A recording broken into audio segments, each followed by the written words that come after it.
యావత్తు తెలుగు ప్రజలకు, ప్రపంచ మానవ జాతికి జగద్గురువులు, కాలస్వరూపులు, ధర్మస్వరూపులు, మహత్పూర్వక అగ్రగణ్యులు, మహారాణి సమేత మహారాజా శ్రీ శ్రీ అంజనీ రవిశంకర శ్రీమాన్ వారు ధర్మోద్ధారి అయి తెలియజేయు పరిష్కారయుక్త ఆశీర్వాదపూర్వక దివ్య సమాచారం గ్రహించండి.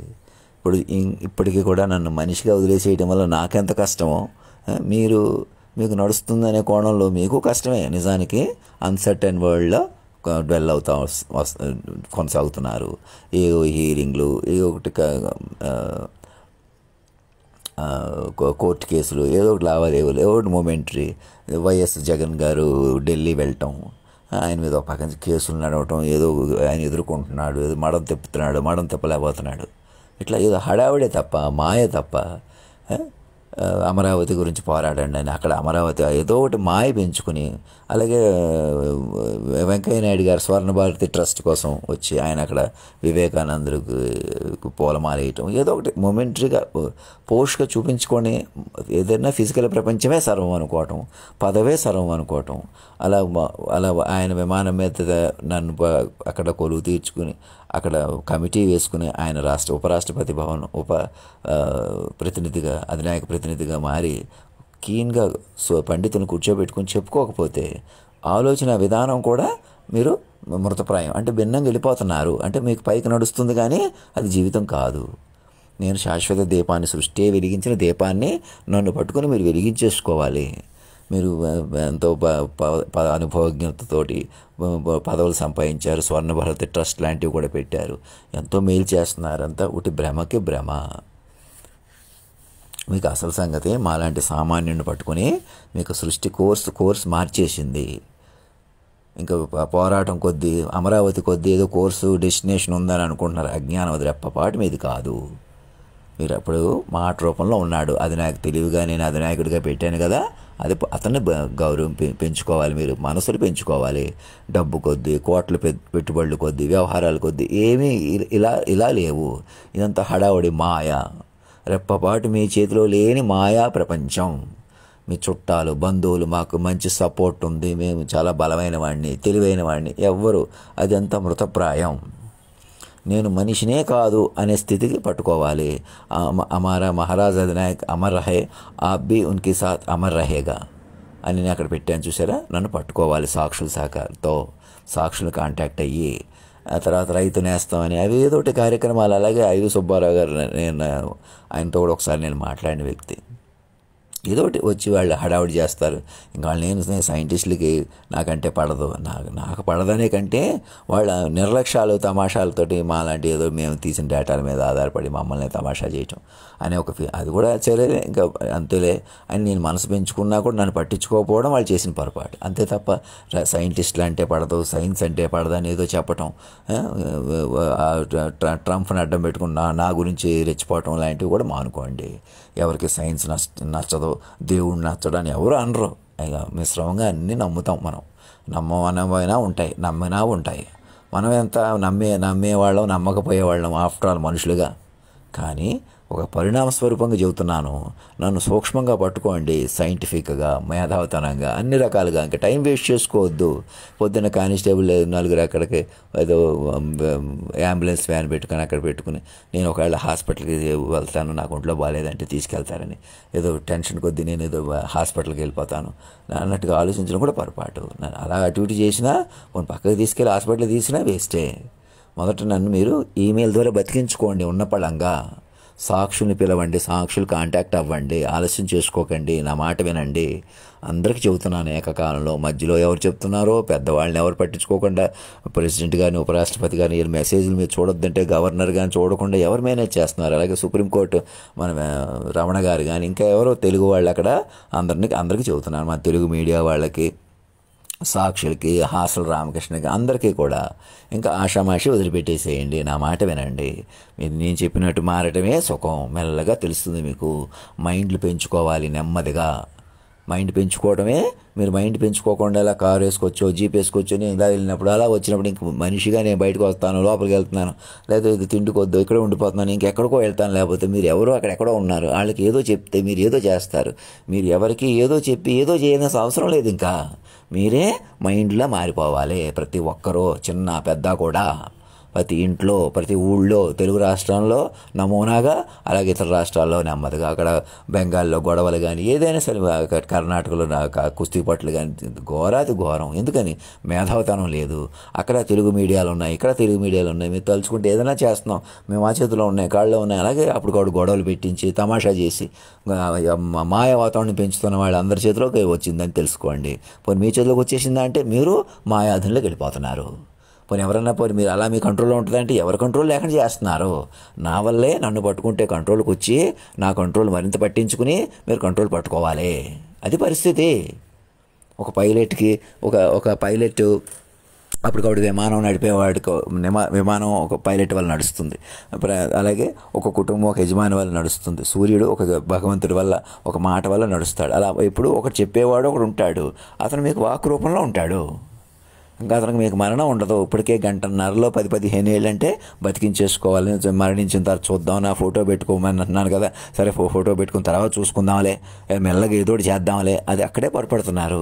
అలాగని హడావుడి పడిపోమంటున్నానా? మేము డెమోక్రసీని కాపాడేస్తాం, కోర్టులు కాపాడేస్తాం, ప్రజలను కాపాడేస్తాం, సార్వభౌమత్వం ఆమెపోయి ఉందని చెప్పి ఎవరికి వాళ్ళే ఎక్కడో వాళ్ళు అక్కడ కూర్చుంటే సాధ్య పడుతుందా? దేశాన్ని ప్రేమించాలి, కాపాడుకోవాలంటే దేశాన్ని సజీవమూర్తిగా సృష్టి ఎందుకు మార్చింది? మాలాంటి వాళ్ళని ఉపయోగించుకుని మేము ఎప్పుడు మనసుతో ఎందుకు బతుకుతున్నాం? ఒకప్పుడు ఉమ్మడి కుటుంబం నుంచి వచ్చిన వాడిని, ఇప్పుడు కూడా మనసుతో కోరుకుంటున్నాను, మనసుతో ముందుకు వచ్చాను, మనసుతో నన్ను సంవత్సరాలు వదిలేశారు, అంత హైప్ చూపించినా కూడా. ఇప్పుడు కూడా మీరు మనిషిని వదిలేయట్లేదు, మనసును వదిలేస్తున్నారు. ఇప్పుడు కూడా మీరు మనుషులుగా బతుకుతారు అనుకుంటున్నారు, మనసుగా బతకాలి. ఇప్పుడు కూడా మీరు ఎవరికైనా అన్యాయం చేశారా, లేదా ఏదో డెవలప్ చేశారనుకుంటున్నారా? రెండు వృధానే, రెండు మీరు అజ్ఞానమే. మీరు మనసుతో చూడాలి. ఎవరిని ఎదుటోడు కూడా మనసే. ఇప్పుడు దాకా మీరు ఎవరిని తగ్గించారు, అవమానించారు, వాళ్ళు నా వాళ్ళ ఎంతమంది ఎవరి వాళ్ళని కాదు. మీరు మనుషులు కాదు, వాళ్ళు మనుషులు కాదు, మనం ఎవరూ మనుషులు కాదు.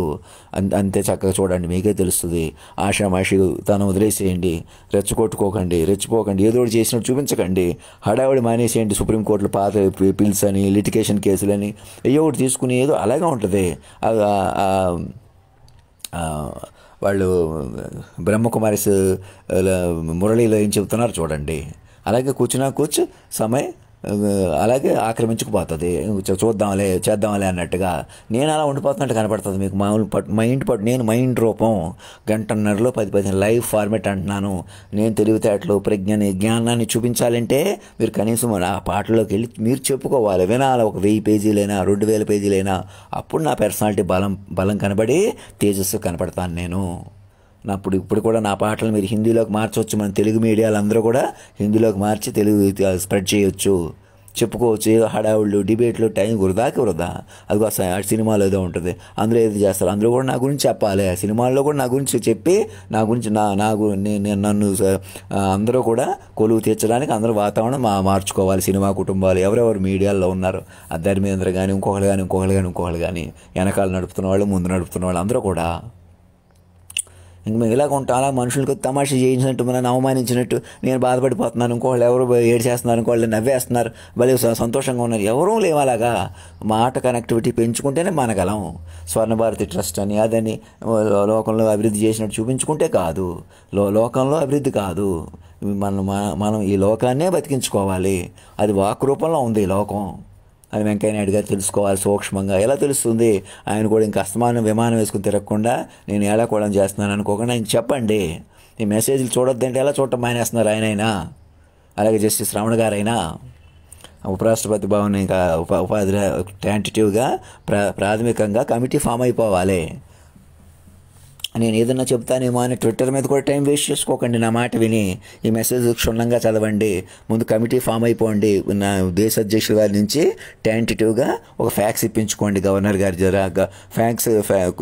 గవర్నర్ గారి ద్వారా ఒక యూనివర్సిటీ కమిటీ వేస్తూ సాక్షుల్ని పిలుచుకుని వాళ్ళ చేత చెప్పించుకోండి. మేధావుల్ని, పండితుల్ని, ఆధ్యాత్మిక గురువుల్ని అందరినీ కన్సల్ట్ పిలవండి, చెప్పుకోండి, వినండి. అలా ఒక 1000 పేజీలైనా డెవలప్ చేసి నాకు ఒక ఈమెయిల్ పంపించండి. అదేను కమిటీ వేస్తూ వాళ్ళు ఏమంటున్నారు, నన్ను వినేవ్వండి, నేనే చెప్తాను కాదు, అలా వినేవ్వండి, చెప్పుకొనివ్వండి, అలా అలా డెవలప్ అవుతుంది. అంటూ నువ్వేది చెప్పట్లేదు, ఇంకేదో తమా చేసేయమన్నారు, అస్తమానం ఎవరి గురించి చెప్తున్నాడు, ఎవరి గురించి, మరి ముందుకు ఇక్కడ నన్ను ఇక్కడ వదిలేస్తే అలాగనమాట. నాకు మిషన్ లాంటిది అనమాట మైండ్. పెద్దవాళ్ళ సబ్జెక్ట్ సమక్షంలోకి తీసుకెళ్తే సబ్జెక్ట్ ఉన్నట్టు ప్రవర్తిస్తుంది, ఫీడ్ చేసి అలాగా. లేకపోతే ఎంత ఉంటే అంతే తీసేసుకుంటుంది. మీరేనంతే, మీరు కూడా మైండ్ పట్టుకుంటే తెలుస్తుంది అనమాట. మైండ్లు పట్టుకోవాలా, చెప్పుకోవాలి, వినాలి, పాత కేసులు తవ్వుకుని ఏయో తీర్పులు కొద్ది ఏదో చెప్పి వాళ్ళని నేరగాళ్ళు చేసి, వాళ్ళని దోషగాళ్ళు చేసి, ఆడ ఫోటో దిగి వీడు నేరస్తుడు, వీడు రౌడీ షీటర్, ఆవిడ ప్రాస్టిట్యూట్ అని మాట్లాడటమే తప్పు. అరాచకానికి అరాచకం. అందరూ అధినాయకుడి పిల్లలుగా మారిపోయి కొత్త జీవితాలు ప్రారంభించాలి. చంపేసిన వాళ్ళని కూడా బతికించినంత పని చేయాలి. ఆ పని మీద ఉండండి. ఇంక ఏదో వెయిట్ చేసినట్టు, మీరు ఏదో చేస్తున్నట్టు చూపించవద్దు. ఇంకా వెయిట్ చేయొద్దు, మీరు ఏదో చేయొద్దు. మైండ్లే పట్టుకోండి. సాక్షులు దేశ అధ్యక్షుల నుంచి నేను మార్చిన అధినాయక ప్రతినిధిగా ఒక ఫ్యాక్స్ ఇప్పించుకోండి. నాకు అధినాయకుడు ఆవిర్భావం ఏంటో, డివైన్ ఇంటర్వెన్షన్ ఏంటో, ఆయన ప్రకారం ఉండడం ఏంటో నాకు ఎప్పటికప్పుడు సమాచారం వీళ్ళంత వివరంగా పంపించండి. వీళ్ళంత వివరం క్లారిటీ వస్తే మళ్ళీ రీఆర్గనైజేషన్కి పెడతాను. ప్రెసిడెంట్ ఆఫ్ ఇండియా కానీ, ప్రధానమంత్రి గారికి ఒక కాపీ, అక్కడ పిఎంఓలో ఒక కమిటీ, వైస్ ప్రెసిడెంట్ గారి దగ్గర ఒక కమిటీ, సుప్రీంకోర్టులో ఒక కమిటీ, అలాగే కోర్టులు మన గవర్నర్ ఆధ్వర్యంలో కమిటీ వేసుకుని మానిటర్ చేసుకుంటూ ఉండాలి, చెప్పుకుంటా వింటా ఉండాలి. ఐఏఎస్ఎల్ని అందరినీ ముందుకు తీసుకొచ్చి మైండ్ కనెక్ట్ అయ్యి ఇది ఎవరి ప్రభుత్వం అంటే అధినాయక ప్రభుత్వంగా చూపించాలి. అందరి ఆస్తులు కూడా 100 సంవత్సరాలు 200 సంవత్సరాలు లీజుగా మారిపోతాయి. మీ ఎవరి సొంతం కాదు, ఓన్లీ లావాదేవీలే. అది కూడా లాభ నష్టాలు కూడా అధినాయకుడివే. మీరు బాధ్యతగా నడుచుకోవాలి అందరి కోసం. మీ ఇష్టం వచ్చేట్టు ఏదో చేయకూడదు. ప్రతి కదలిక మాట కూడా అధినాయకుడి చేతిలో ఉంది. సునామీ, సముద్రం కూడా, శోభనబాబు కానీ ఇంకోటి కానీ ముక్కు మీద దెబ్బ అంటే ముక్కు మీద దెబ్బ కానీ అలా ఉంది. ఆషామాషి తీసుకోకూడదు. సో మీకు నిజమేనని సాక్షులు ఇప్పుడు ఏదైనా కోర్టులు అంటే సాక్షుల ప్రకారం నడుస్తాయి కదా.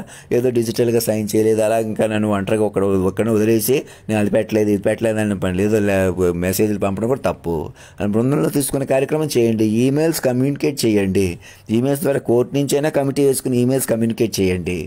అని ప్రత్యేకంగా తీసుకోకూడదు, ప్రత్యేకంగా చూడకూడదు, నన్ను అధినాయకుడిగా మహారాజుగా చూడకూడదు అనుకుంటే మరి అలా పట్టుకోకపోతే బయటికి ఎలాగ వస్తారు? తలుపు ఎలాగా, కొత్తదనం ఎలాగ వస్తుంది? మీకు నచ్చినా నచ్చపోయినా దేవుడు ఉన్నాడు లేడు, సామాన్యుడే సార్వభౌముడు అని అనుకుంటానికి ఏమి కల్పితం కాదు కదా. నిజంగా మీరు పెంచుకోవాలి. బాబు గోగినేని లాంటి వాళ్ళు, హ్యూమనిస్టులు, దేవుడు ఉన్నాడు లేడని వాదించేవాళ్ళు అందరూ ఒకటి అవ్వండి, చెప్పుకోండి, వినండి. మాట రూపంలో ఉన్నాను నేను. ఏది ఉన్నా ఇప్పుడు పంచభూతాలని శాసించిన వాడిని, నా ప్రకారం ఉంది, సురక్షితంగా చెప్పుకుంటే వింటే తెలుస్తాను నేను. అలా ఉంది. అంతేగాని మేము ఇలా అలా పట్టుకోవాలి, మనుషుల కొద్దీ విడగొట్టడం, మనుషుల కొద్దీ తమాషా చేయటం, అవసరమైతే మనుషులను ఏదో చేయండి, అతన్ని మనిషిగా చూడండి అని ఎవరు చెప్పినా కూడా మా పెద్దోళ్ళు అనుకుంటున్నారు, మధ్యోళ్ళు అనుకుంటున్నారు, చిన్నోళ్ళు అనుకుంటున్నారు, సాక్షులు అనుకుంటున్నారు. అందరూ ఏకకాలంలో చెబుతున్నాను. ఇక మళ్ళీ చెప్పలేను. ఇక మీరు పట్టుకుని చెప్పుకోవడం వింటాం. ఆ పాటలోకి వెళ్ళాలి, మీనింగ్లోకి వెళ్ళాలి. మన తెలుగు వాళ్ళు హిందీలోకి ఇంగ్లీష్లోకి తర్జుమా చేయించే సహకారం చేయాలి. అలా హిందీ మేధావుల పండితులను ఉపయోగించుకుని అప్పుడు ఆ పాటలని, అప్పుడు మీకు ఆకాశమే మీతో మాట్లాడినట్టు. ఆకాశమే ఆమె అయితే అవనిపైన తానున్నాడు, ఇద్దరి మధ్యన చీకటి బంధం కాదని అని. దాని అర్థం ఏంటి? మా ఇద్దరు బంధాన్ని మీరు ఓపెన్గా పట్టుకుంటే మీరు చీకటి బంధాలు, అజ్ఞానాలు, మీరే అన్యోన్యంగా బతుకుతున్నారు, మీరే దాంపత్యం, మీరే గొప్పవాళ్ళు అనే మాయ నుంచి కూడా బయటకు వచ్చేస్తారు. చీకటి అంటే ఈ యాంత్రిక ప్రపంచం అంతా చీకటే. అంతేగాని అక్రమమే కాదు. అక్రమం సక్రమమైన ఒకటే. ఇక్కడ మీ చేతిలో లేదు. నన్ను పట్టుకుంటే మీ చేతిలోకి వస్తుంది మా ఇద్దరిని పెంచుకుంటే. అది దాని అర్థం. దిష్టి తగలే చోట, చెడు చేరని చోట అంటే మీరు అలా మమ్మల్ని చూడకూడదు. మమ్మల్ని ఇద్దరిని మనుషులుగా చూడకూడదు. అసలు మానవ మాత్రం కాదు మేము. ఇక ఓషో చెప్పినట్టుగా డివైన్ కాదు, డివినిటీ. అలాగా డివైన్ కాన్సెప్ట్గా మనం పెంచుకోవాలి. అది అధినాయకు. అందుకే తెలివిగా ఏం చేశాను, దేశ అధినాయకుడికి ఇచ్చేసాను అనమాట. లైవ్ లివింగ్ కాన్సెప్ట్ కింద వస్తుంది. ఇక అలా అధినాయక ప్రభుత్వంగా మార్చేసుకోవాలి. మీ అందరూ ముందుకు వచ్చి ప్రధానమంత్రి గారికి, రాహుల్ గాంధీ గారికి అందరికీ చెప్పండి, సీతారామ యేచూరికి, ఇంకెవరెవరో అపోజిషన్ లీడర్స్ ఉన్నారు, నాకు అంత తెలియదు అని అనుకోకండి. మీరు తెలుగులోది హిందీలోకి మార్చుకొని వాళ్ళందరికీ చెప్పాలి. మీరు మన తెలుగు వాళ్ళు, మీరు ఇక్కడ తగులు పెట్టించు, అది పెట్టించి మోసాలు చేకూసుకోకూడదు. ఇక కర్ణాటకలో ఎవరున్నారా, వాళ్ళ వెనకాల ఎవరున్నారు, ఏదైనా మీడియాలో చేరిన వాళ్ళు మనీ మైండెడ్గా అంతకైనా దిగజారుతున్నారు. అది ఆలోచించుకోండి. గబుకుని ఒక అస్తమానం ఒకటి పేరు తీసుకుని అతను ఒక్కడే ఎన్ని చేయిస్తాడా, నలుగురు ఉప్పందించుకుంటే అలాగే ఉంటాయి. అది మీరు అందరూ ఏకకాలంలో పట్టుకొని మాయ నుంచి బయటికి తీసుకొచ్చుకోవాలి. ఎవరెవరిని వేధిస్తున్నారో భయపడుతున్నారో అందరూ బయట కాపాడుకోవాలి. నువ్వే తప్పు చేసావు, వీడికి అన్యాయం జరిగింది, వాడికి అన్యాయం జరిగింది అంటే అలా కుదరదు. ఇక మాస్ ఇది మొత్తం మీద బయటకు వచ్చేసేయాలి అందరూ కూడా. అదే పరిష్కారం. ధర్మో రక్షతి రక్షత, సత్యమేవ జయతే.